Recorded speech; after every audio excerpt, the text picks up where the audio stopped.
Well, hello everybody. I'm back and I'm here today and I'm going to be showing you something with a balloon. Have any of you ever been in your relationship and you feel like you've just been holding things back, and the more you hold things back, the more bigger it gets, and until all of a sudden you're at one point and things just blow? Well, I'm here to talk about fights.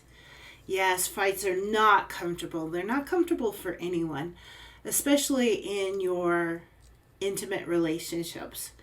But I'm going to talk about why do fights happen, and through an experience of my own, in fact, through the experience of my worst fight ever during my marriage. And then I'm going to talk about some things you can do about it.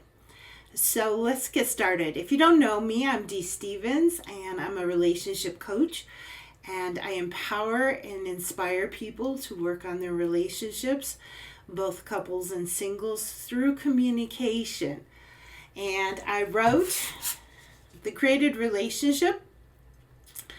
And if you have not had a chance to read it, you should try it. All right, let's get started today. So today I'm going to be talking about my worst fight that happened. And this was back in 1993, and it was so bad that it started me on that trip to divorce. And after this fight, I don't think that we could have gone a different way. Divorce was almost inevitable. And so that's what we're going to be talking about, is why it happened and how fights just happen in general. It was 1993. My daughter was only 2 years old, and I was a teacher during the day. I would go to school every single day and only work with kids, and then I was coming home. I was substituting, so I actually didn't have a whole lot of people that I worked around on a normal basis. And so it was very lonely in my life. And then I'd come home and I'd take care of my 2-year-old. I had a good group of friends from high school, and what I started noticing was that after I had my daughter, they quit coming around so much. And also, they were still going out, and they were still going out to the bars and still having parties. And the thing was, they weren't inviting me anymore because they knew I had a child. They knew I had a hard time getting babysitters. I was starting to feel more and more lonely in my day-to-day. And then one day, one of my friends, she said, "Hey, we're all going to the Science Museum. Would you like to come? And you can bring your daughter."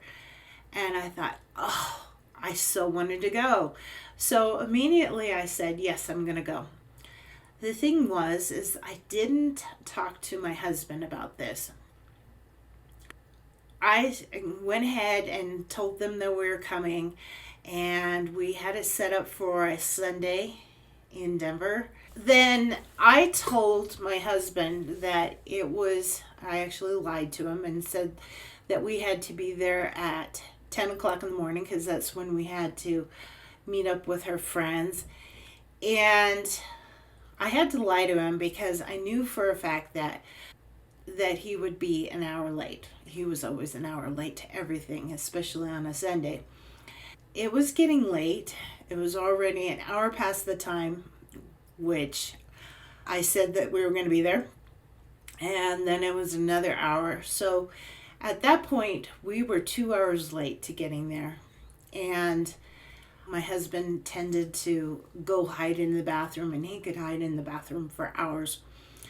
So I was knocking on the door saying, "Hey, are you almost done? What are we going to do?" And in a healthy communication, I would have been able to say, "Listen, I really miss being with my friends. I miss being with adults. And I'd like to go spend some time with them." And He, with healthy communication, probably would have told me, since he worked all every day except for Sundays, he might have, with healthy communication, said, you know what, I need to stay home. I'm tired.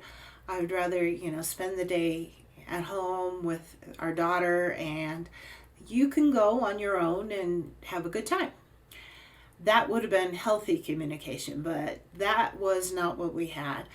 And so I was knocking on the door saying, hey, when are you going to get out? I really want to go. We're late. You're always late. And I was getting more and more angry because I was so disappointed. And finally, I got him out of the bathroom. He was ready, and we started on our trip. And we got to the Science Museum, and this was the days before cell phones. And we looked and we looked and we looked around for all of our friends, and we couldn't find them. And I didn't know if they'd already left. The more we looked, the more disappointed I started to feel. And the more disappointed I started to feel, the more angry I got at my husband. I was blaming him for being late, for not, showing up on time, because I really wanted to see our friends. And he, on the other hand, was like, hey, we're out, we're a family. Why don't we just enjoy this? Go through the museum at our own pace. And, if we find them, we find them. If we don't, we don't. That's great. But that wasn't what I wanted. I wanted to find them. And at that point, I started saying, let's just leave. I want to leave. There's no sense being here if, we're not going to find our friends.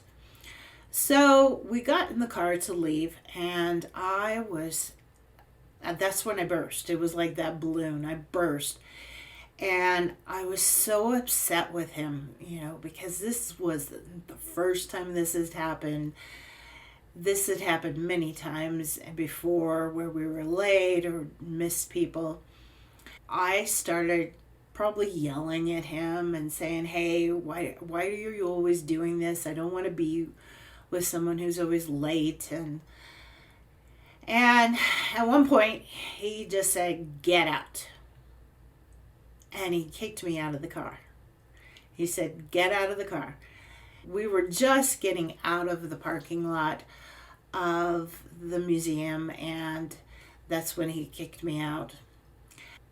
I went ahead and got out. I was so mad, and I got out.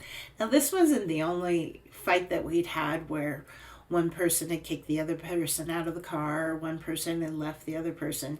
This was something that happened a lot in our relationship, but I think it was different now because we had a child in the back seat.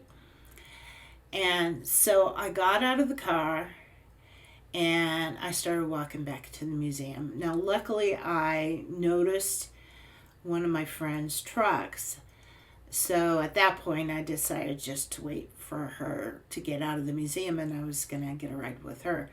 And, he circled back around and he tried to get me back into the car, and I just wasn't going to have it. I was done. I wanted him to go. I wanted him to leave. I just wanted to, see my friends. And so eventually he did. He left. And then I got a ride home with my friends. But that was a huge fight for us. And after that, we talked about maybe going into some counseling and seeing what we could do. But the counseling didn't happen. So it started, kind of going towards the end. So the reason I tell you this story is that people tend to fight when their needs are not met. And that's what the needs weren't met. My needs were for adult people to be around, and I really needed to have an adult conversation that didn't involve children. And that's what I needed at that moment. And he on the other hand, he needed to stay home. He needed to have a weekend where he relaxed, and we weren't communicating that back and forth to each other.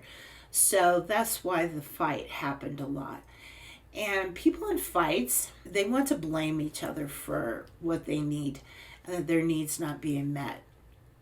So I was blaming him for being late. I was blaming him for not getting us there on time. And he was blaming me for not wanting to spend time with him and our daughter and just have a good Sunday. So we tend to blame other people for our own needs not being met instead of taking responsibility for our own needs. And another thing that happens in fights is we will fight to the death almost to be right. We have to show that we're right and that our partner is wrong. Unfortunately, when we are, I've always heard you can either be right or you can be happy. And unfortunately, a lot of us will fight to be right and give up being happy in a relationship. Now, you may wonder why we tend to fight instead of actually communicating. And it goes way back to when we were just children, when we were just babies lying in the crib. We would, during that time when we were babies lying in a crib, we did not know how to get our own needs met. So we would cry, and the more we cried and the louder we got, the more our parents would come and they would take care of us and give us what we needed, whether it was a bottle or changing or whatever. And then when we get older, we would have a tantrum. And when we had our tantrum, then our parents sometimes would give in and give us what we wanted. Well, we bring that into our adult relationships, and we're having tantrums, only they are adult tantrums.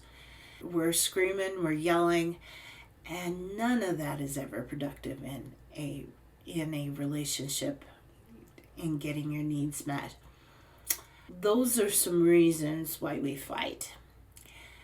I wanted to announce that my communication game plan, and the communication game plan is actually how to get your needs met without a fight, is now a course, and that's available on Teachable, and I've got it all prepared. I got the link to it in the description, so if you're interested in going to that, and it's free. It's a free course. I kept it free. I even stuck some bonuses with it. Now I've put in there how you can use the communication plan when the other person is not buying into it. Like if the other person has not taken the course, you can still use this plan in those cases as well.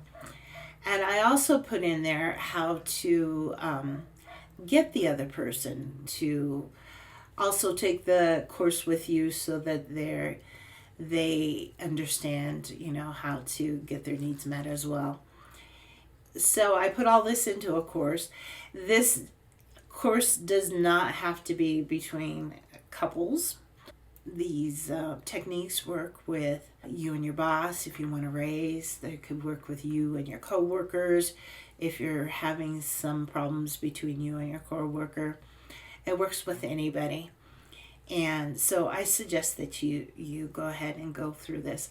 I also wanted to announce that on August 18th, I'm going to be starting a live course, and it's a communication course. And since it's a pilot program, I'm offering it for just $79. And we are going to be talking about communication and diving deep into communication. And during that course, I'll be talking about how to, not only will it involve how to get your needs met without a fight, but I'm also including in the course things like what hijacks our brains immediately so that we think that we're communicating and having healthy communication. Then all of a sudden a trigger happens and we get hijacked and we're screaming and yelling when we didn't mean to be screaming and yelling. I also have parts about it about how to really, really listen, not to, what a person is saying, but what they're not saying and what they need. Because in the midst of a fight, you tend not to actually listen to what a person needs. You're only listening to what they're saying, and you're trying to defend yourself, and it just gets to be a mess. You don't actually notice that your partner is needing something from you in the midst of that.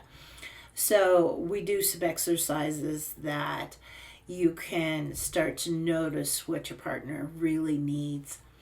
And when you do that, then you can start helping them get their needs met. And that helps so much in relationships.